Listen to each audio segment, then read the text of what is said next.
And on behalf of my co-chair, Ms. Sherri Harwell, and the outstanding faculty and staff that we have here at Texas A&M University Commerce, we're delighted to have you attending this symposium entitled Education, A Vision for Healing Society. I will have President Mark Rudin and Provost John Humphreys and our Dean, Dr. Kimberly McLeod, to bring welcome and greetings at this time. Mr. President. Dr. Hendricks, thank you so much. Dr. McLeod, thank you so much for having us. And to all the participants, welcome to the symposium. You know, I was thinking about what to say here, and sometimes it always brought me back to a lot of the interactions that I've had with faculty, staff, and students, whether that's by just talking to them or email, phone communications, and so forth. And you know, there's so many things good going on at our university, but there still seems to be this underlying thread of concern and worry and holding out for hope of better things in our society and our institution. And I think when you take a look at this, the theme of this symposium, the word that jumps out at me is heal. And I think more than perhaps any other time in the recent past, we need healing. And I can't think of a better group to take the flag and carry this discussion forward than our College of Education and Human Services and all the folks we have on the screen and all the folks we're going to have serving as panelists. It's a remarkable, absolutely talented panel selection. And I can't wait to hear what transpires in the next couple hours here. And, you know, I'm especially enthralled by the panel discussions of healing through intercultural competency and healing through knowledge and humility.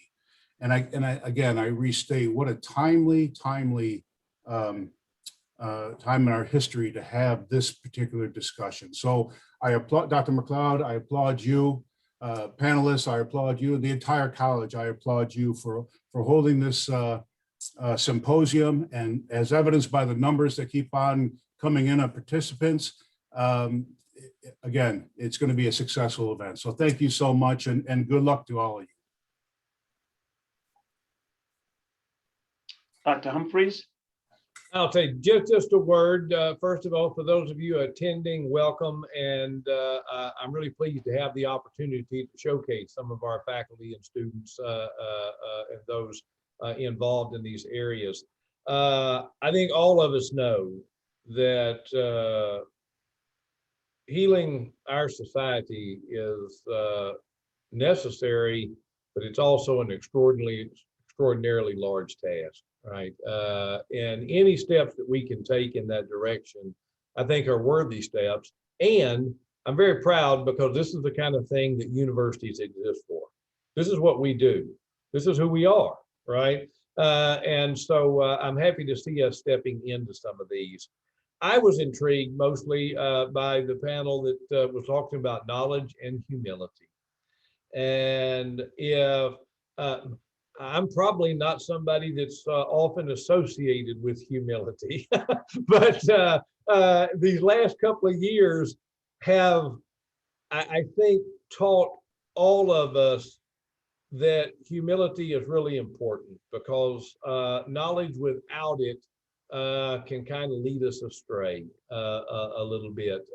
And the events the last couple of years with the pandemic, with all the things going on in society, I think we all have to have a little humility to say that we may not have all of the answers preformed, ready-made, ready to go, and to try to reach those answers, it's really going to require us to reflect and understand other people and their perspectives and their thoughts and that sort of thing. And so I think it's timely. I'm proud of the College of Education and Human Services for leading this effort, and I hope it's a very valuable experience for all involved. Thank you. Thank you very much, Dr. McLeod.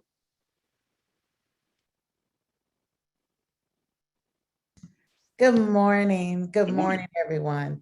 First of all, I do want to thank our committee that is the powerhouse in organizing and pulling this together. We have an exceptional, talented group that is not only committed to the work, they do it because they care. They do it because their passion drives them, and not because they were asked. They volunteered their time to organize and pull all of these things together. So for this committee that organized, we thank you for all that you've done for our college and for putting this second symposium together so that our greater community can learn and heal with us. I want to start and just share, a really quick story that when I think of this theme reminds me of this story of this bear who was walking in the forest and he stepped on this thorn and he couldn't get the thorn out of his paw. And he kept walking now with a limp. And as he's walking, this pain is with him in everything that he does. And then soon the skin started to grow over the thorn, that pain, that thorn stayed with him. And the limp became a part of his life. And then this mouse saw this bear walk and he looked and he said, well, what's going on? He says, well, something happened to my paw, something hurt a while back, and I haven't been able to get right. I don't know what to do. And the mouse took a look at the paw and he saw that there was something that was there and the skin had grown over it. He looked at the bear, he says, I can help you, but it's gonna hurt.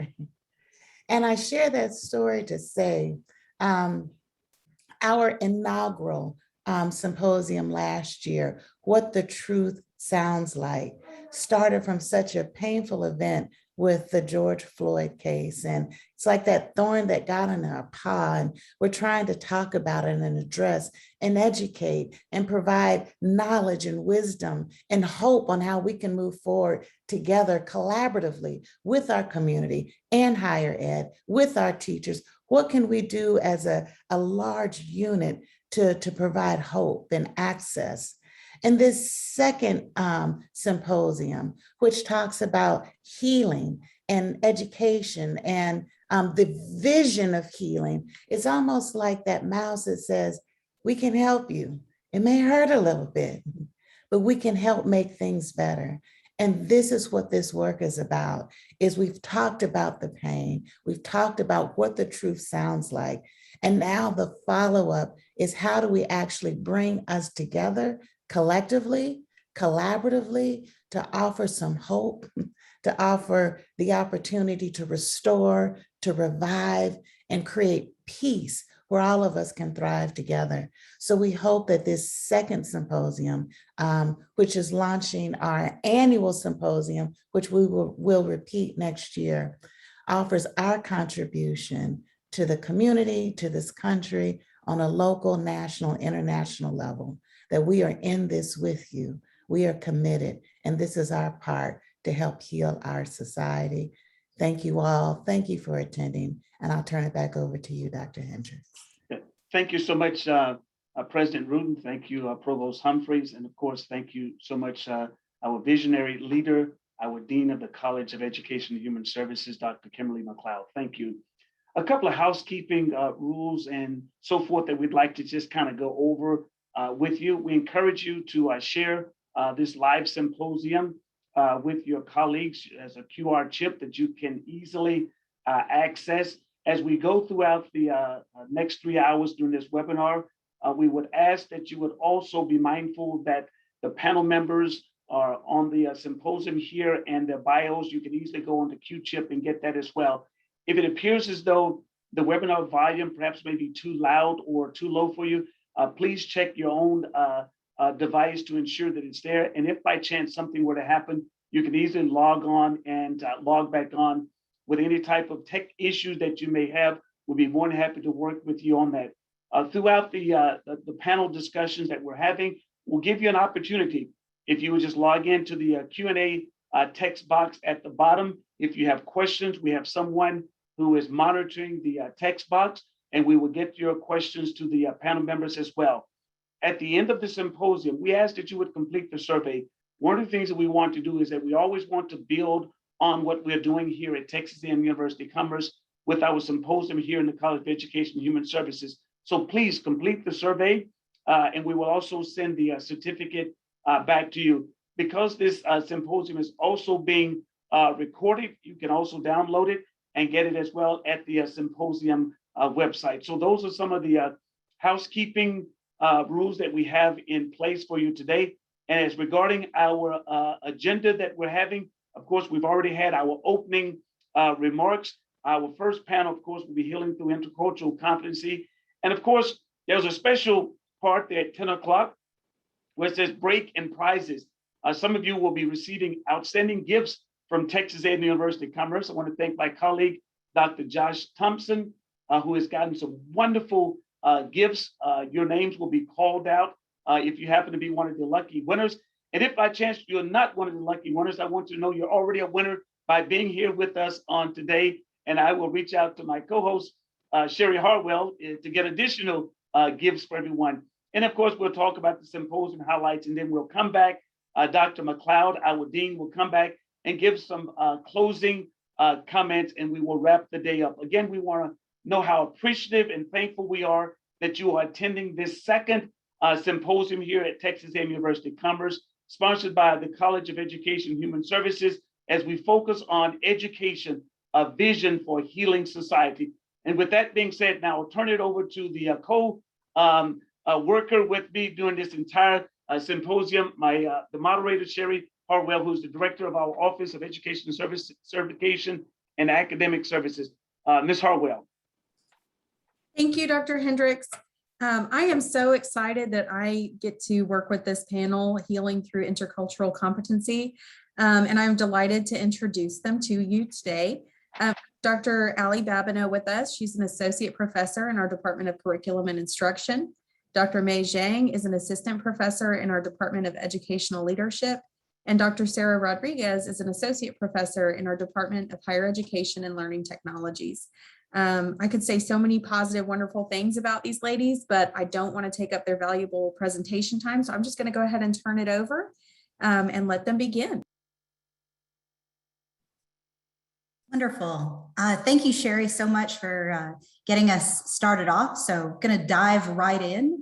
So hi, everyone. My name is Sarah Rodriguez, and I am going to start us off. So, you know, as we think about intercultural competence, the first thing that we have to kind of wrestle with is what is culture? And so culture really is the way of life for a society. And so as you see in the picture to the left, the cultural iceberg, I'm sure many of you have seen this image, but I think that, you know, to just center us for today, it bears looking at again. So there is something called surface culture.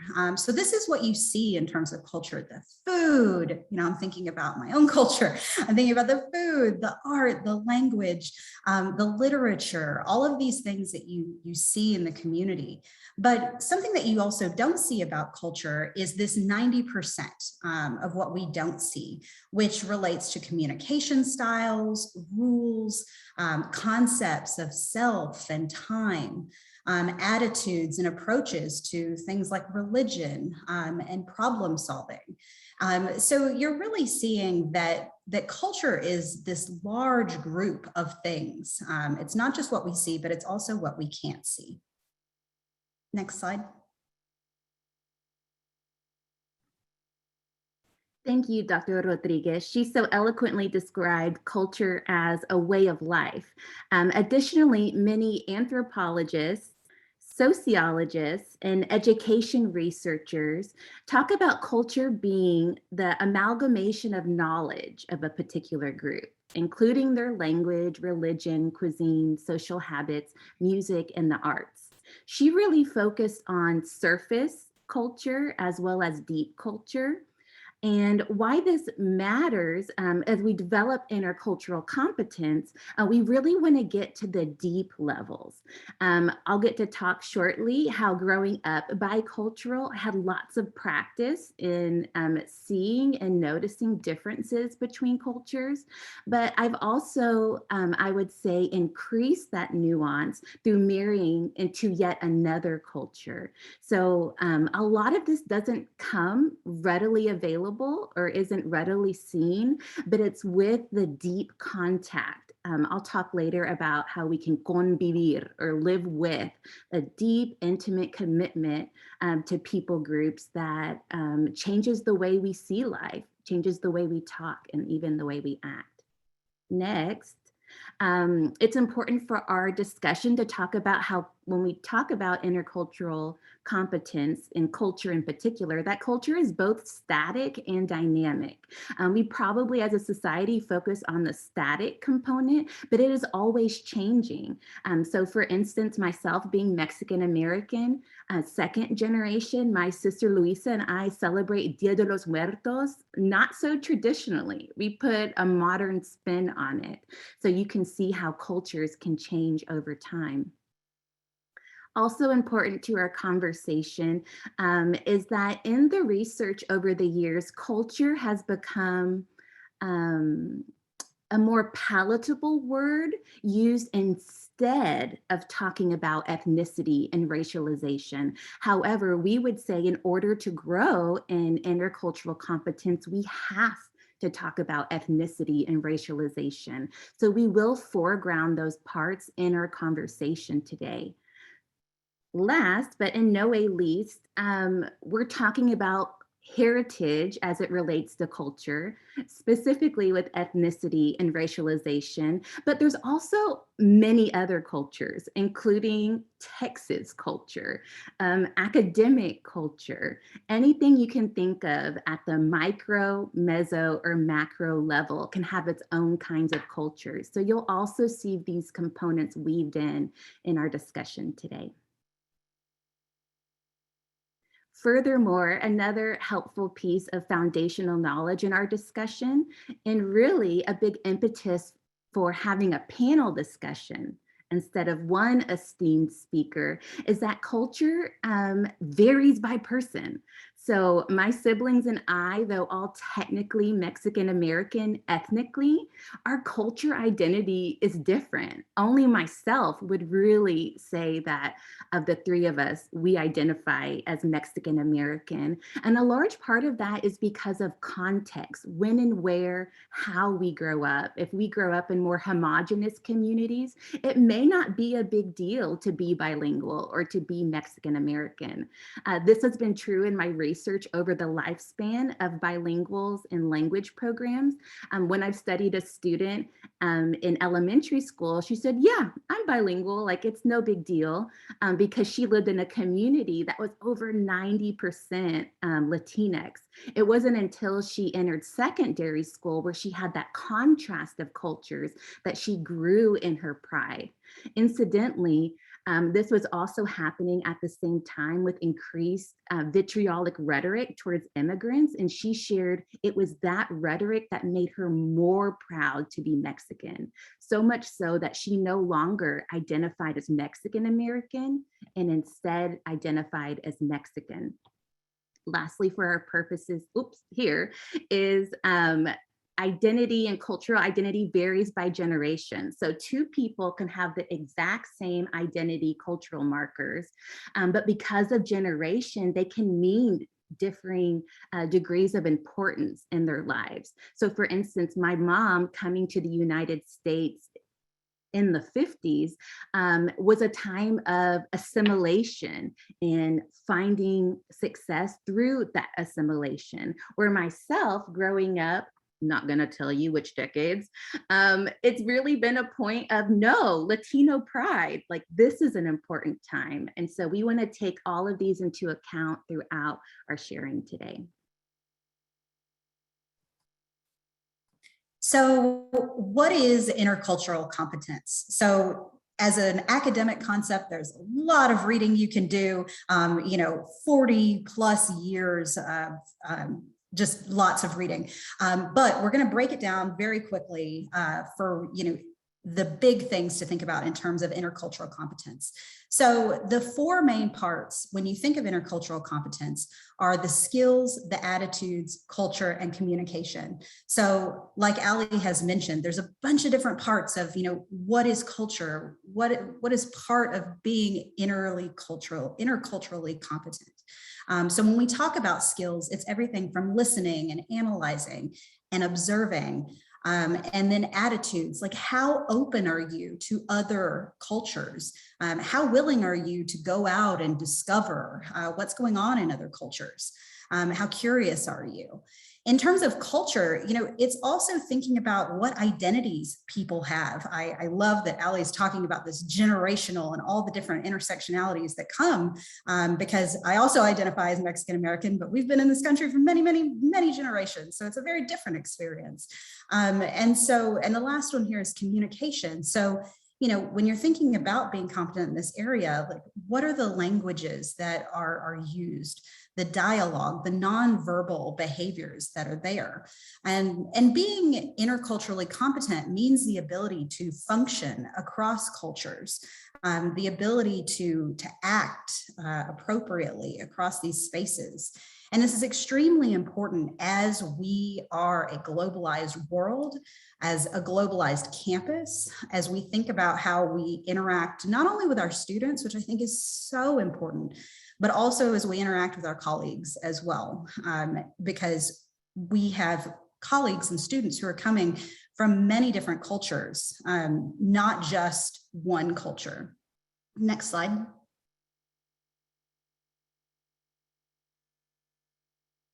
So as with any academic, concept, there are going to be critiques, and I'm sure some of you may have even written about these critiques. But we also wanted to do due diligence to the critiques of intercultural competence. So as Ali alluded to, there's not always this focus on social justice that happens when we're thinking about intercultural competence. So that's something we have to look out for as well. Intercultural competence is often focused on acquiring knowledge. What can I learn, and what can I learn, and what can I learn? But unless that translates to action, learning can only take you so far. It's a really great place to start. Something else that has been a critique of intercultural competence is the potential to stereotype groups. So you stereotype all Latinos in a certain way, all Black students in a certain way, and you can't do that because groups are not monolithic. Every student and every person in a particular group is not going to be the same. We've already talked about culture as a substitution for essentially not wanting to grapple with racism and xenophobia, not wanting to think about the systemic inequities that do exist, but rather thinking about it in terms of, oh, culture's over here. That's not something that we're going to deal with. We're just going to learn about it. But what it really takes is this last box about self-reflection and really thinking about if we're going to be interculturally competent, if we're going to be good citizens to those around us, we have to think about self-reflection. Next slide. So very briefly, I want to talk about my identities in culture. So I'm so glad that Ali talked about a Texan culture, because I absolutely agree that that is alive and very well, and many different flavors of it. So, one thing I think about is just because we're Texan, many of us, there are distinct Texan cultures. So there's Tejano culture. There's rural Texan culture. I would argue that there is East Texan culture as someone from East Texas. In my own sort of experience, the cultures I am sort of navigating are, this Texan culture, white culture, American culture, but also thinking about Mexican culture, Latino cultures, and the different groups that I interact with. I have had to move myself between, various identities and cultures. And that really shapes what it means to exist and what your way of life looks like. So for instance, as a Latina scholar, wife, and mother, that can look very different, whether you are being a scholar, wife, and mother on this Texas American kind of flavor and culture, or whether you're doing that as a Mexican American woman, and the responsibilities on either side of that. So you really have to navigate some of these experiences. I would also say that in terms of transitions, being interculturally competent became very necessary as all of these transitions that I've had to make in my own life and scholarly path. Just an example is, I moved to Iowa. I had no idea that there was a Southern culture that was so prevalent, particularly around the ways that we build rapport and relationships, and having to move to the north was very different. Also, interacting in that space between white cultures and Mexican American cultures is sometimes very difficult. Next slide.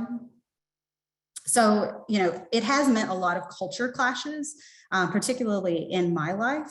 So whether that is body language and greetings. So as a Latina woman, am I kissing people? Am I shaking hands? Am I just waving? Not really sure all the time. But you have to kind of figure it out. The concept of time, when I was living in Spain, it is rude to come to a meeting early. It is rude to come to a party early. In East Texas, if you don't show up on time, my mother will be very upset. So, concept of time can shift depending on what the cultural context is.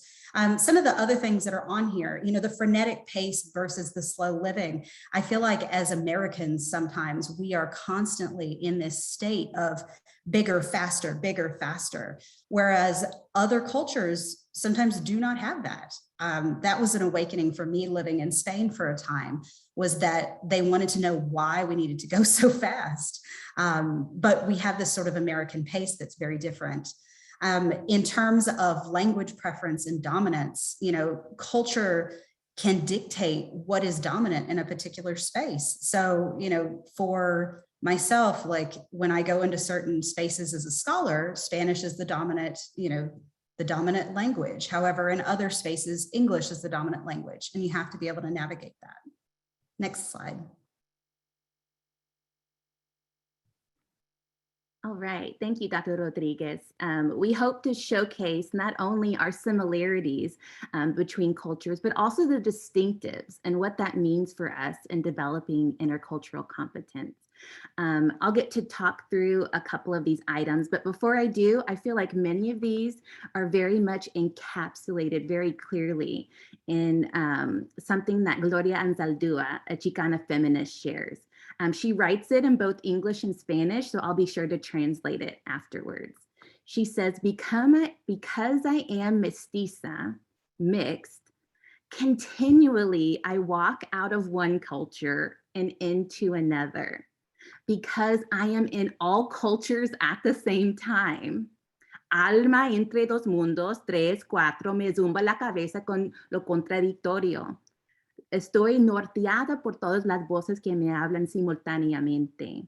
So she says, I move throughout cultures, but all these cultures are always in my mind and they're always guiding me simultaneously at the same time.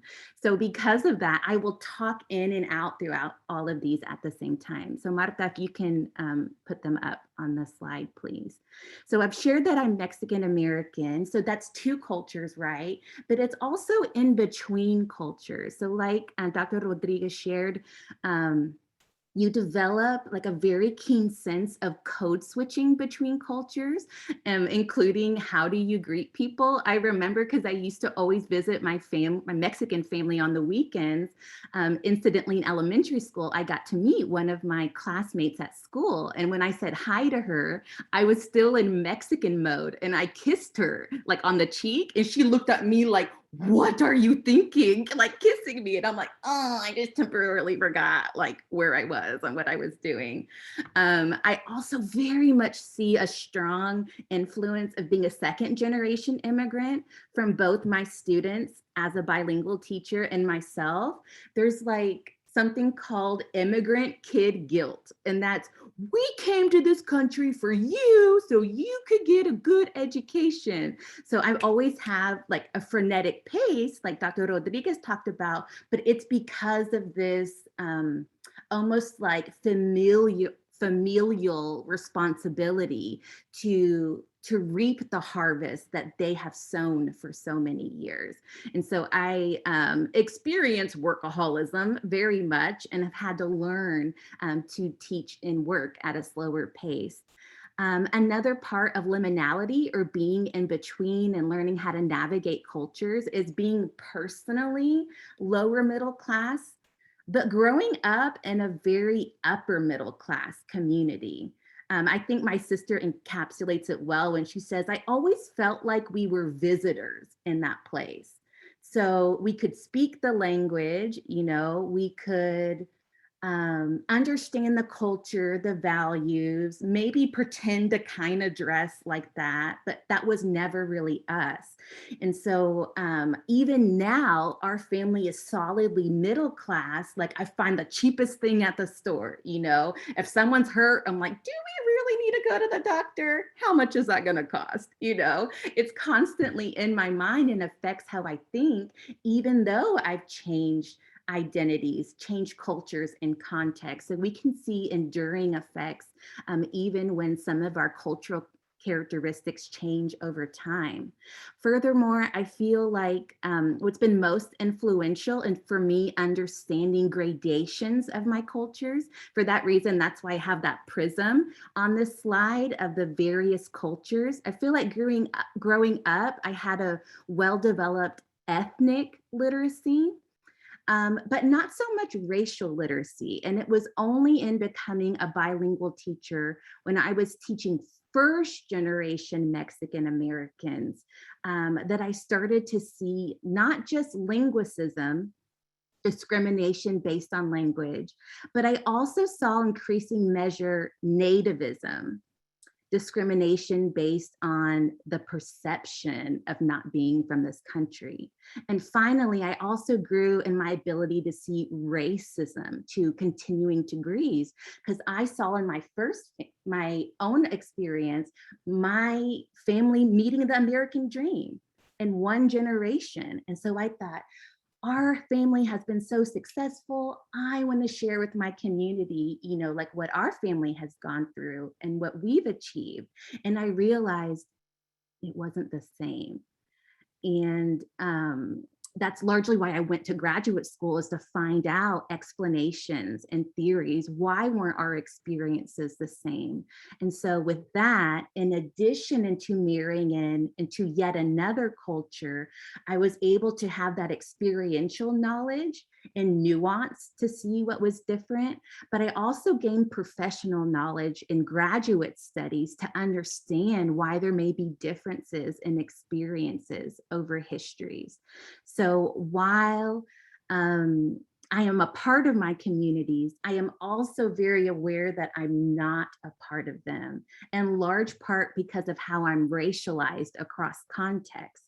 If I come to campus, most people will read me as white, and I can kind of pretend to play that East Texan part, even though I'm not a native East Texan. But in my mind, like Gloria Anzaldúa says, I'm still with my cultures, between my cultures, have access to them all the time. And so important for our conversation in developing intercultural competence, I'd like to highlight that not only are we a part of many cultures, but these cultures come into clear and stark clarity when we're in contexts that allow for us to see those. And when we have opportunities to study, either formally or informally, why those differences may occur. So I would say now, as being part of a tricultural family, as we're raising an African Mexican American daughter, I'm constantly thinking from multiple perspectives at the same time. In fact, I told a colleague a couple of years ago, like, I can enter a department meeting and think, oh, this is how the majority might see this situation. This is how a Mexican American may see this situation. And perhaps just from the years of living with my husband, I may be able to see a Black perspective in this situation. And she's like, that sounds exhausting, like always thinking from multiple perspectives. And I thought, yes, it is exhausting. And also, no, it's just a part of everyday life in developing that fluency. So when we talk about intercultural competence, it's also a literacy that we can develop to greater depth and fluency. All right, next slide. So it starts with understanding our personal cultural identities. I would say that's what leads to differences in attitude, being super open and curious. I often joke that my sister and I grew up to be little diplomats because understanding cultures between our mom and dad, white and Mexican, we were constantly negotiating cultures, language, and ways of life, which gave us the ability, so that gets to the skill part, to be able to affirm common ground and communicate in humanizing ways in order to validate multiple perspectives and provide a way forward. So you can see how understanding our multiple cultural identities can move from attitudes, skills, and communication. But that's not all. Like Dr. Rodriguez shared with us, the intercultural competence is just the very beginning. There are many critical researchers in education that are arguing for even more. In fact, they say that teacher educators in education are in need of equity literacies. So just like learning to read and write in a language or a second language can be frustrating and it's complex, that you may need to learn words and listen and speak before you're able to read and write. The same is true when we're learning about equity across spaces, or we're learning to develop skills to work towards equity as it relates to race. So the very beginning of this, I found most helpful from Dr. Yolanda Silly-Rees, talks about beginning with critical love, a profound commitment to people groups. And so because of that great love, we're able to humble ourselves and realize I have but one experience as one person. So that allows me to honor my experiences, but also honor the experiences of others, which brings us to critical reflection.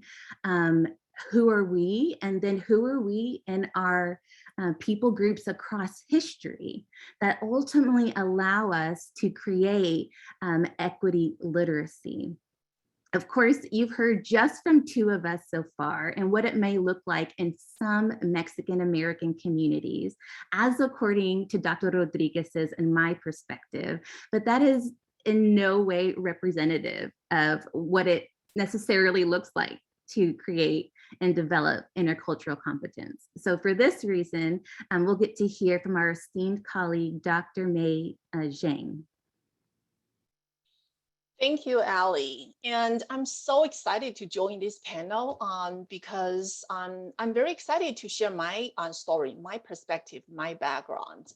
And I have known Sarah and Ali for several years, but I really appreciate that we have the chance, to develop such a deep conversation about the culture and what identities, multiple identities we all face. And in the Texas A&M Commerce campus, we have faculties and students from different cultures, not to mention from different countries. So constantly we have to face the challenge of finding out who we are, right? And as a person who spent more than 20 years in a different country, in a different culture, and now leave this country in another 20 or so years. And I feel like I live in all cultures, as what you guys just mentioned. So it was so, I think this is a great opportunity. I really appreciate that I can bring my perspective because all of the things you guys just shared are about like Mexican American, right? So as a first generation, right? So as a second generation immigrant, and I'm the first generation. So I want to bring more perspectives here as a people from another side of the world, basically. I want to start by talking about this statement proposed back in 2013. United Nations Educational, Scientific, and Cultural Organization just mentioned that, the cost of intercultural incompetence are so high, including all the dangers of conflict and war. And it's kind of frustrating, I think, to all of us at this point, when you look at, when you watch news, When you look at what's going on right now in the real world, you see conflicts, between people of different colors, different ethnicities, starting from George Floyd, between people from different regions, religions. You look at, what's going on in Afghanistan, right? And you see so many conflicts politically, financially, and not to mention about the wars. So still this statement, made almost 10 years ago, 9 years ago, still is very relevant to every one of us at this point. So I think that's the whole point of this symposium, we know what's going on. And that frustrates us, a lot of times, and how we can, how we can live, deal with all of those conflicts, and to make this whole world a better, place. That I think that's the whole purpose of, higher education, right? Or education in general. So I think that fits, so I really appreciate the theme of the symposium is we need to heal. We need to find out how we can live together, make this a better world. Next, please. So I want to focus a little bit about, on how we can the transition from monocultural mindset to intercultural mindset. And basically intercultural competence is about one's worldview. Okay, how we look at the world. Do we look at the world from your own perspective, from your own perception, or you can realize that your own perception, your own experience is just one of the possibilities. For example, if I come from China, for example, and we hold certain belief and practices that when you look at what's going on in the United States, and you just try to understand and respond to the cultural difference based upon the Chinese practices you get used to, vice versa, right? If you come from the United States, when you look at what's going on in another part of the world, how do you understand the cultural differences? Those, the practices that are different from your own culture, how you can understand that? So for anyone with a monocultural mindset, normally they have a pretty broad stereotype towards the culture that is different from theirs. And so that they have, they're sort of, the multidimensional, multifaceted, complex perception and experiences when they are facing a different situation. So next, please. So Bennett in 1986, and he proposed the idea of intercultural global mindset. Basically, it is to recognize, your own culture and others' cultures, value and practice at the same time. So when you proactively recognize and value others' culture, you're able to gain more complex perception and experiences of cultural differences and commonalities. And when you look at the picture here, that's where I come from. Okay, I want to share a little bit of my background. I'm the first generation immigrant from China, and my hometown is Chongqing. And you can see that China, in a lot of people's eyes, is kind of, from outsider, I would say it's monocultural, because you feel like we share similar values, and in terms of the family, in terms of the heritage, and we have similar ethics. And most of the people, I would say 90% of the people are from the same nationality, which is Han nationality. I'm one of them. And textbook tells us we have 56 nationalities in China, but those minority nationalities, they gradually acquire the Han nationality practices and values. So it's quite monocultural from outside. But if you, as an insider, we can still see regional differences between different places. Very similar to, you know, New Yorkers are different from Texan, right? You can still see some regional differences at the macro level. So China is, we depending on where you come from. For example, look at the picture underneath, and that's where I come from, my home city. And on this place, I don't call this a city, it's just a metroplex area. We have more than 30 million people in this place. And this is a city region on the mountain area, not like, you know, on the Texas area, you know, flat area surrounded by 2 rivers. So, and also my Chongqing used to be part of Sichuan province.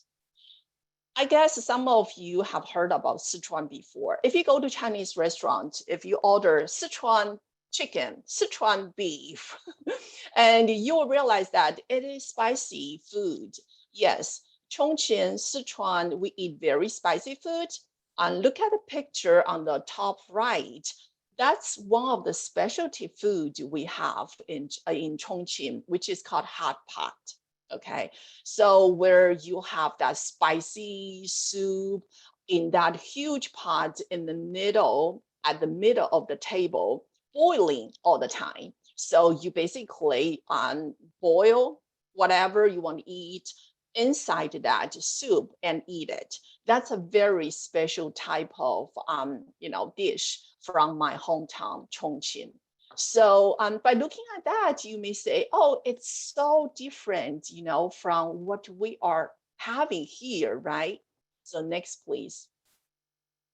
So so to understand a different culture is not an easy thing.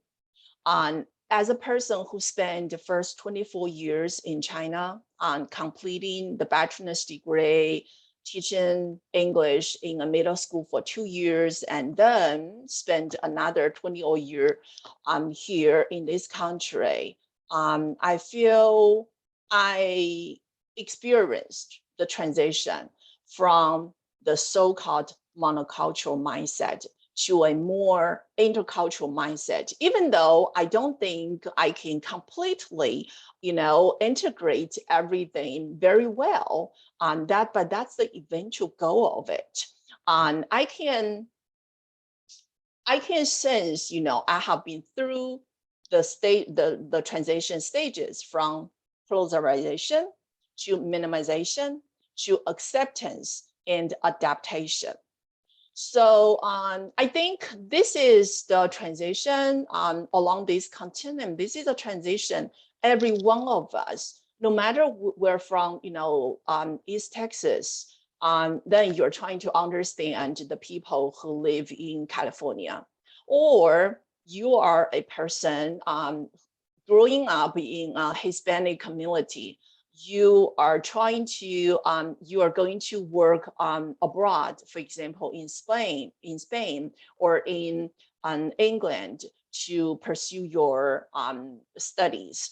I think this transition, this continuum applies to everyone, including me, including you, including everyone that you want to be a better person in the world, to understand everyone surrounding you. I think it is very important. The first stage is denial, and you can see that basically you do not want to recognize everything that is different from your perspective, from your culture. So you avoid or you withdraw from cultural differences. Polarization. I remember when I was in college and we have foreign teachers. And I think my mindset at that point in college was polarization, because I feel like, wow, you are different. And what you're saying, what your perception, the teacher's perception, the English teachers, I think he was from Canada at that point, I remember, it was very different from what we, the Chinese college students, perceived. So I did see us versus them. And then minimization. Minimization is a positive step you take towards moving along that continuum. You highlight the commonalities and you highlight the universal values, and you think that I will focus on the positive aspect instead of to avoid conflict, basically. I think all of us have gone through that, that stage. Acceptance, you start recognize and appreciate the patterns of cultural differences and commonalities, and you start realize, oh, and the cultural differences is something that I can learn from, that I will not, try to avoid it, or I want to learn from the people who are different from us. The next stage is adaptation. So at that stage, you're able to shift between different cultures. That's what we were talking about. We live in all cultures. Right now, I have me and my husband came from almost the same region, so we speak the same local dialect. In China, we have the standard language, which is Mandarin. We all speak Mandarin because that's the language we use in school. But my husband and I, because we are from the same region, so we understand each other's dialects very well. So we still speak in the local dialect at home. But my kids, I didn't send them to Chinese school, so they understand Chinese, but they don't speak Chinese. So in our family, we would switch between local dialect and English. So to some of my Chinese friends, they were surprising that, oh, you just skip, Mandarin in the middle. So we live in my kids, because they sometimes I feel like it would be easier for me to explain in English because of the terms, the ways of expressions, right? It would be easy for me to speak in English with them. So I use most of the time I use English when I talk to them, but when I turn to my husband, I use local dialect. So you can see that food-wise, it's the same. My kids, they love cafeteria food, so they less appreciate the Chinese food I cook, even though they like, the food from a Chinese restaurant. But so you have to, I have to prepare kind of like American food, or my kids will prepare their own American food, and I prepare the Chinese food for me and my husband. So constantly you have to live with multiple, the food, the languages, the practices from different cultures, from different perspectives. So adaptation is where sometimes we're forced to change behaviors to become culturally appropriate. And you try to do it in the authentic way, right? So that's our eventual goal. And one thing I do want to mention is, in fact, I have to mention, most of us actually operate at different points on this continuum at different times, under different occasions. Under certain occasions, you may be able to adapt. You're on that adaptation stage. You think you're able to shift between different cultures, but on certain occasions, you probably can only stay on the acceptance stage or minimization stage. I can give you some extreme example. I, as the only person from a different country in our department, I constantly, try to expose my friends and colleagues in my department, to the Chinese culture or Chinese food. And I'm sure they are attending the symposium today, and I don't think they mind me sharing some stories. And several days ago, it was our Moon Festival. That is a very traditional Chinese festival where the family members reunite and you look at the moon and, kind of value the family reunion time. I'm not sure whether you guys watched the animation movie that was released the last year, Over the Moon. They, in a very short script, they mentioned about, the mooncake. Okay. So mooncake is a very traditional dessert made with red bean paste with salted egg yolk inside. Because the salted egg yolk, after you salt, you salt the egg yolk, you bury it. You bury the egg yolk, the whole egg, I believe, under in salt, so it will change the texture of the egg yolk. So egg yolk will become like solid, kind of like bright yellow, which represents the sun, full moon sun. Oh, I'm sorry, full moon, not sun. So that's the representative, a very typical food for Moon Festival. So I brought one to the department and I just chop it into small pieces and invite people to taste the mooncake. But the salted egg yolk, I know it's a very challenging, very extreme type of food for a lot of people. So you may not like it. I mean, that's totally fine. You do not have to accept, some extreme food. Very similar to the carnita in Mexican food, right? You would have beef tongue, you have chick meat, not everyone would take it, right? I love it.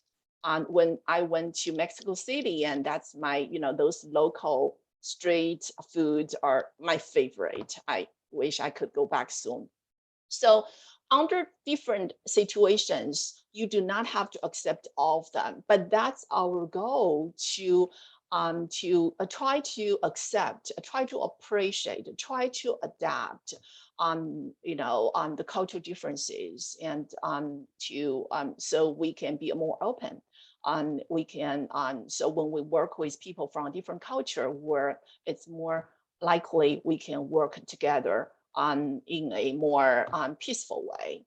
I mean, from the personal perspective or from the country-wise, I think that holds true.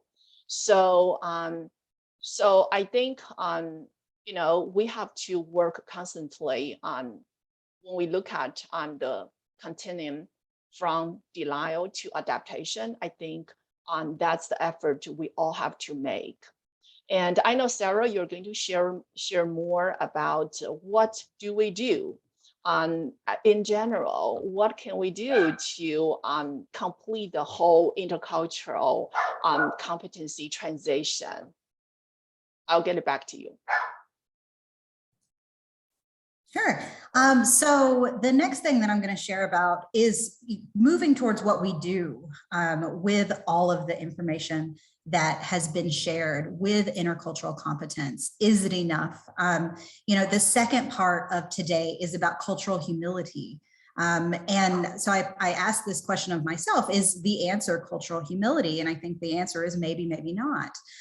So I think in terms of what cultural humility is, and you'll learn about that later, it does address some of this self-reflection and critique and the history and the power imbalances, and understanding that we have to be humble in what we do. So whether that is the way that we're thinking, the way that we're feeling, or the actions that we're taking. And so I invite you for the rest of the day and beyond this weekend, to think about how you might be culturally humble.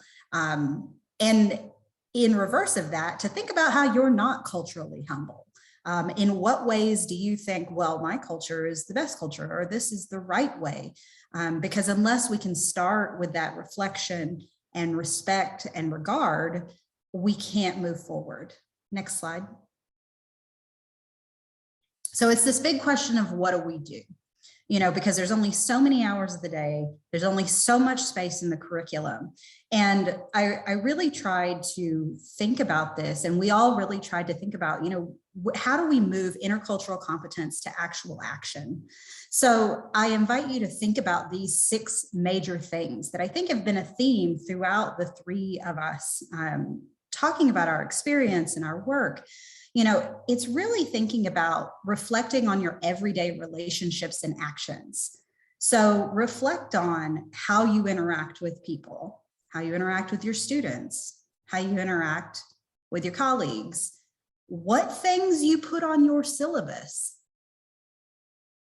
And I'm going to let that hang there because I think that's really important in terms of intercultural competence. So Ali mentioned Ansal Dua. Ansal Dua is a wonderful writer in terms of Mexican American literature. However, I remember, and I'm not calling anybody out, but I remember as a student in English and literature and languages at this institution, never learned about Ansal Dua. And maybe that was that time, wasn't that long ago, but that was something that could probably be really helpful in introducing intercultural competence. So thinking about your everyday reaction or your everyday relationships and actions. The next thing is gaining the skills, the tools, the lenses, and being able to practice them. So what sort of competencies do you need to know? How can you become interculturally competent? And I think part of that is knowing what cultures are around you. So, if you're working in a particular district, who are my students? If you are working here, which many of you are, who are my students? We are almost we're an emerging HSI according to Excelencia.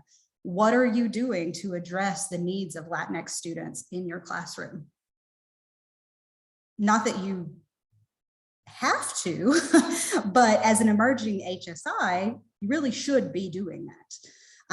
The next part here is making inclusion and equity part of the core expectations of your community. So that it's not this thing that we aspire to, or, oh, that would be really nice, or maybe we should include that in the curriculum somewhere, but that's part of the expectation of just how you live your life and how you do your work. I always think it's funny when we ask for diversity statements, when we hire people at institutions, and I'm like, shouldn't everyone be doing this in some form or fashion? But really thinking about, how you can make this a core of whatever you do.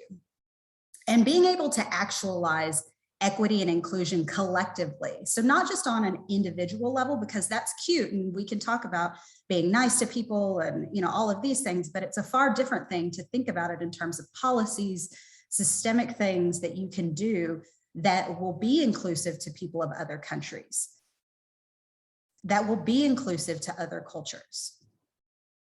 Finally, at the bottom here, thinking about who benefits from certain things, who's marginalized, and what's the history here. So if you're thinking about intercultural competence, you have to think about who has historically been given power. So I noticed in the chat, there's this even conversation about disability. So the subtext there is that as a culture, we have valued ability. We have been a culture that has historically given over to ableism. That is a culture, that is part of our culture. So really interrogating what we can do to be more interculturally competent, to be more inclusive. Also thinking about, who has historically been marginalized in our curriculum, that we're not just thinking about, one particular canon potentially, but thinking about interculturally, how do we introduce, resources from all over the world, that we're not just thinking about it in one very small way. The final thing here is, why do we hold on to these beliefs and where do they come from? I sometimes see that we're like, oh, well, it's tradition. Well, why do we have that to tradition, or where did that really come from? Was that from, this particular group that had power historically and maybe doesn't anymore? So we need to rethink what our traditions are. All of this, you can take a look at the thing on the left and, thinking about the wheel of power and privilege, think about where you are in terms of your proximity to power. And as you go further out on that circle, that is less and less power for individuals who are marginalized, are on the edges of that. And I would definitely say, if you want to be more interculturally competent, you have to first self-reflect on where you are in terms of privilege and power in the cultures that you live in, and then move that to action. Next slide. So that all comes down to this. Intercultural competence is the journey of 1,000 steps with no end. And so when you're thinking about what you're doing, you may become super interculturally competent in one particular area. And then maybe you really need to work on your cultural humility in another area, but that's okay. That's what we're here for. We're here to grow. We're here to change. We're here to know. So, the last thing that we wanted to leave you was just that there is no end to this. It's a continuous cycle. So next slide. And I'll give it back over to Sherri. Thank you three so much. What a great presentation. We did have a question that y'all answered in the chat earlier, but I wanted to bring it back up again just to give everyone an opportunity to hear you speak about it. The question originated when Dr. Babino was talking about her experience walking into a meeting with, considering, 3+ identities of, the different perspectives within that meeting. It says, did you ever struggle with being responsive to what others wanted you to present as, and how do you reconcile that and find pride in your identities? So thinking about, who you are versus who other people may label you as. Would you like me to go first on that one? Sorry, yes, go ahead. Okay, just checking. And I'd like to hear from the other panelists as well. So I think it does vary by person and it varies by context. I think both Dr. Rodriguez and I study identity in education, and for myself particularly, it's bilingual identity across language programs across the lifespan. And so what I've noticed is that, again, when there's contrast, that's when there's clarity of identity. Additionally, I would say that identity from those that I study is constantly negotiated, renegotiated, and even they say it's a site of constant contestation. So like, I think both Sarah and I said in the chat, like, how often do you think about this? Like, countless times. She said 24/7. Like, there's not a day that goes by that I don't think at least 10 times about race, ethnicity, culture, because of the nature of our family and because of the nature when we move across spaces, how people read us, how they talk to us, how we respond. It's just a constant. And so I would say it's been largely through graduate studies and my own research that I found my own integration of who am I in each context, but also who am I across context. And it's taken 2-3+ decades, to come at a peace with it, but it's possible. And I think, again, when we talk about intercultural competence, that's one of the first steps in order to create the attitude, skills, and literacies of equity and racial literacy. Do the other panelists want to add anything else? I would like to share that I resonate with what Ali just said. From a international perspective, now I live in the United States for a long time. And what I have, this is the constant, never-ending process for me to understand, to identify myself, re-identify myself, readjust my identity, my positionality through the whole process. And it's never ending. I don't think it will end, because really it depends on where you live, who you work with, what is the local campus culture, what is the culture of this department even, right? For example, work with a lot of students in our department. We have educators, administrators across Texas, and many of them are from the lower economic status district areas. So the story I heard on all of those dissertation topics, are all around that EIL students, low SES students, those Title I schools. So that's the population or the students, educators I work with most of my time. But in my life, I live in a so-called, middle-class neighborhood and, non-Title I, of course, right? So I do see that, and all of my friends in my life come from this, community, this area. So I do see the discrepancy between what I experience in my work and versus, who I work with, who my friends come from in my life. So I do sense that discrepancy simultaneously right now at this point. So suppose if I work in a different institution, if I work in a different, place, and my experience, my perception might be very, very different. So this is a constant, awareness we have to keep on all the time. We have to be very conscious about who we are, what we're doing. And so we can find out our true identity at that moment. I think that is very important. And that is on top of the international cultural difference I was talking about. So there are so many layers of, cultures at different levels, globally, internationally, across, countries, and here is just the community-based, community-wise cultural difference. I think that holds very true to everyone here as well. If y'all are looking for a fun read, something that is it's young adult literature, which I think by far is the best literature that exists in the world. But if you're thinking about intercultural competence and you want an easy read Not Your Perfect Mexican Daughter. Yes.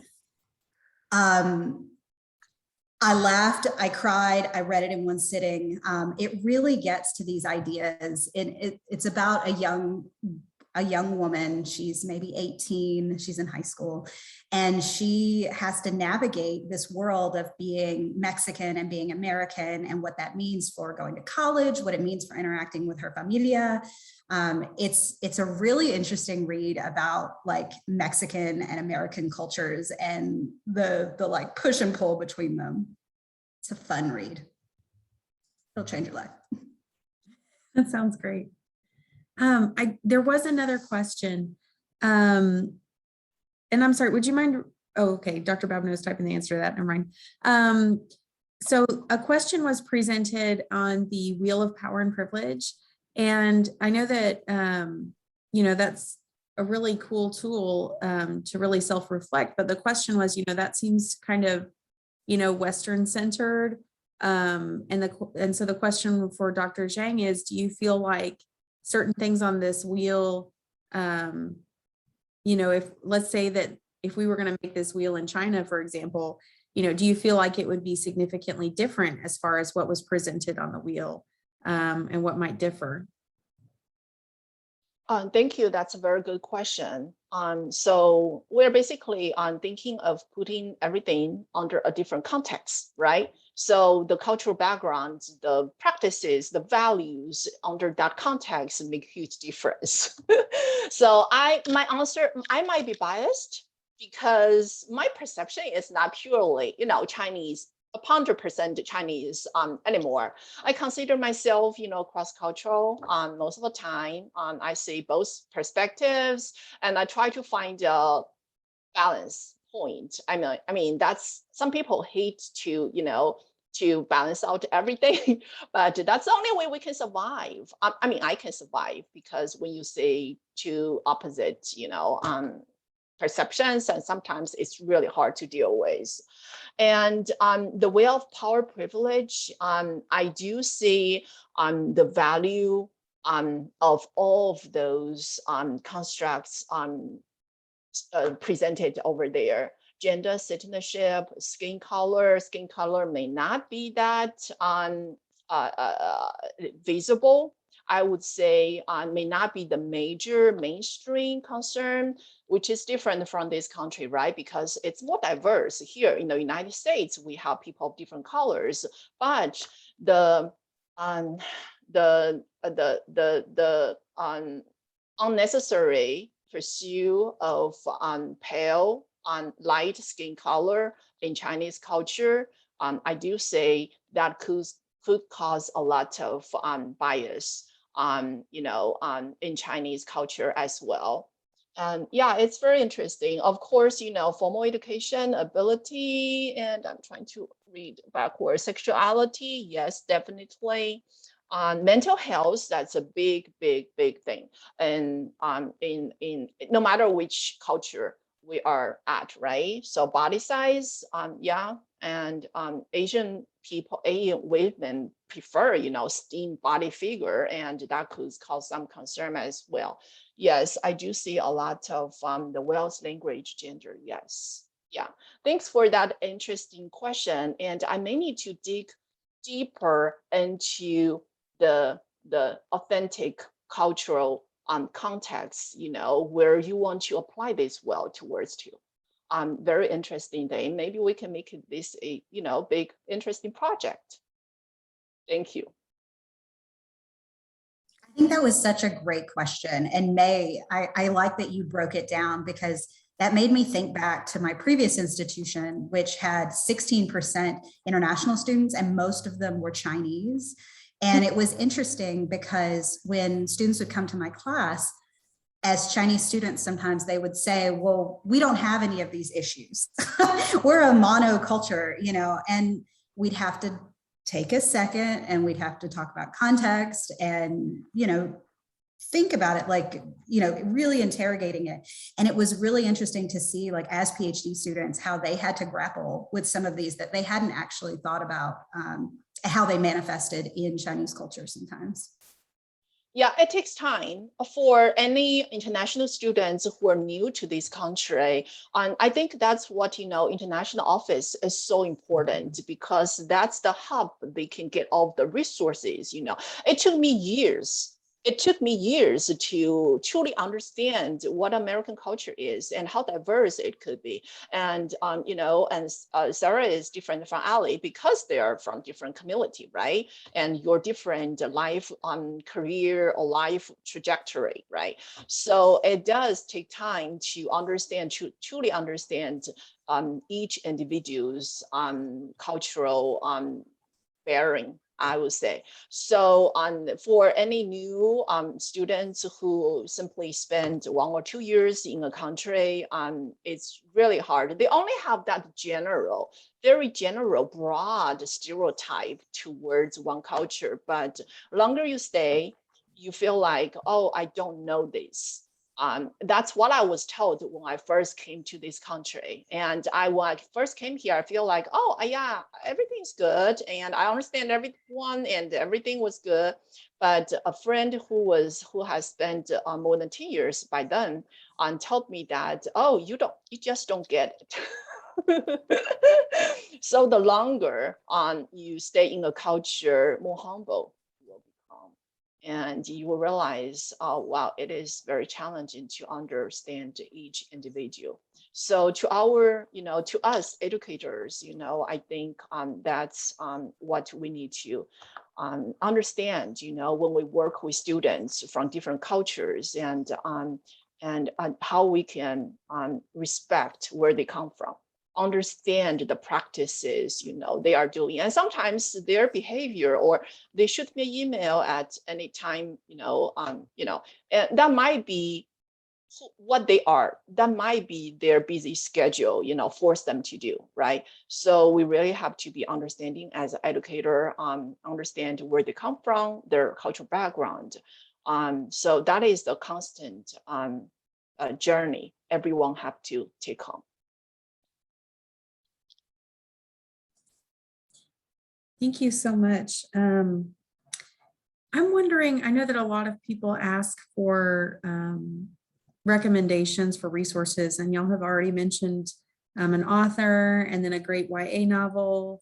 I'm just wondering if there's anything else that's, a must read or a must see that, you think that would be really beneficial, especially for those of us who, we just don't have that in-depth, PhD level of background, but we want to get started. For those people, what other things might you recommend? I mean, we could be here all day because this is our job to do this. But to just get started, for me personally, then of course I'll kick it back to the panelists.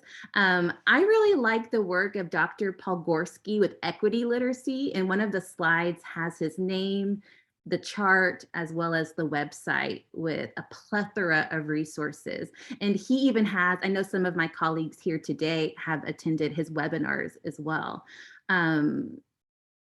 He talks all about these things, especially in an education context. And then again, I would recommend the work of Dr. Yolanda Sealy-Rees and talking about racial literacy, because I feel like if you have gone to school in the United States from 1970s to the present, we don't have a vocabulary for race. And so we don't have racial literacy. And so there's like, if you've ever tried to learn another language, like there can be an immediate overwhelm when you just hear someone talking because you don't have the language to recognize it.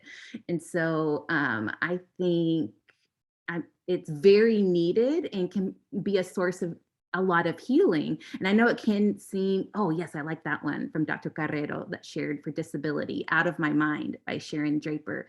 In terms of racial literacy, I would say developing these skills doesn't divide us. It allows us to take care of the dehumanizing impact of our collective histories together and to work towards healing. And like Dr. Rodriguez intimated several times, like there cannot be healing without the truth, which is why we began with that last year. And there cannot be healing without the justice and the equity, which is why it sounds like our panel is in agreement that the intercultural competence is the very beginning. I have two suggestions to go along with the good things that have been said.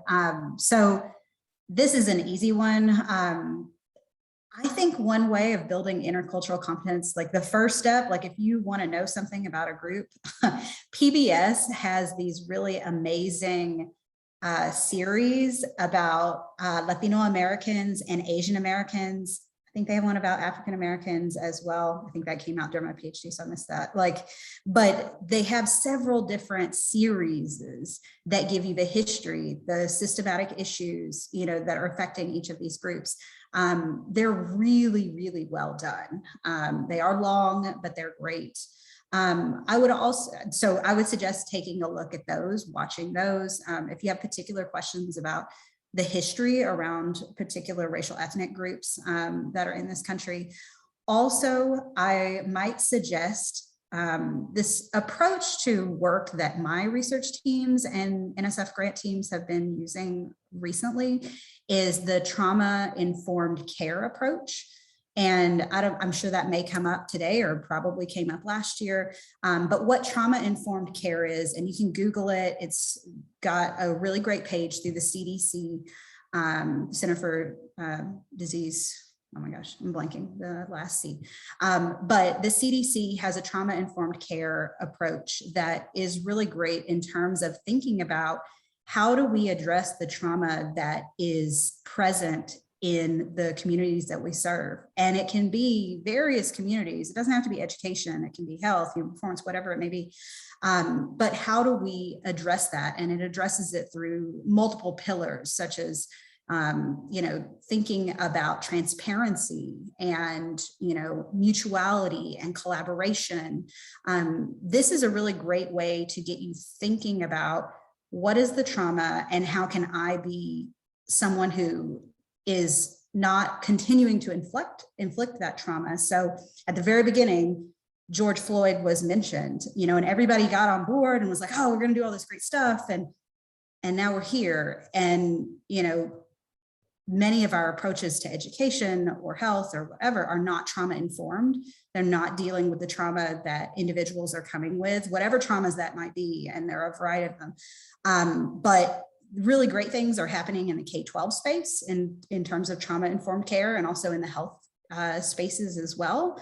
And I would love to see that translate, into what we do in higher ed as well, and grad ed as well. We have a couple of minutes left, but I do want to make sure that Dr. Jiang has a chance to share on this. On top of the great books recommended by Sarah and Ali and other resources, I want to just mention a short an intercultural competency scale that was developed in 2014 by Stamler and his co-authors.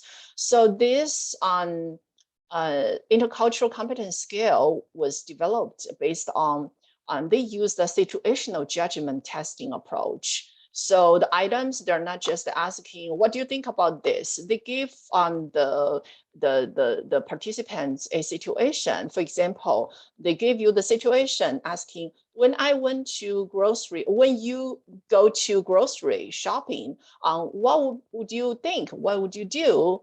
Do you just get things that are usually sold in the US because you're afraid of wasting money on something that you don't know, or culturally different, or you would think, oh, this store is pretty good, like the one, in the US, and there's no big difference between all of them. So by assessing their choices among the options provided, you're able to find out where you are on that continuum, from denial to minimization to integration to acceptance, such things. So I would like, if someone is interested in this situational judgment testing, this test based on the situational judgment testing approach, you can check it out. It's by Stamler, Stemler, in 2014. Thank you so much. And I know that we did have someone ask in the chat if we could compile a list. And I was trying to listen and look at the chat at the same time. So I'm going to come back and rewatch all of this, and we'll make sure that we get this. And then we'll also look at the resources from the chat, and we'll try to get a list posted so that everyone can have it. So appreciate all three of you so much for your time. Unfortunately, that is all the time that we have for our first panel, but I just want to thank you all so sincerely. And I wish we had all day, and maybe we'll have another experience with you again soon.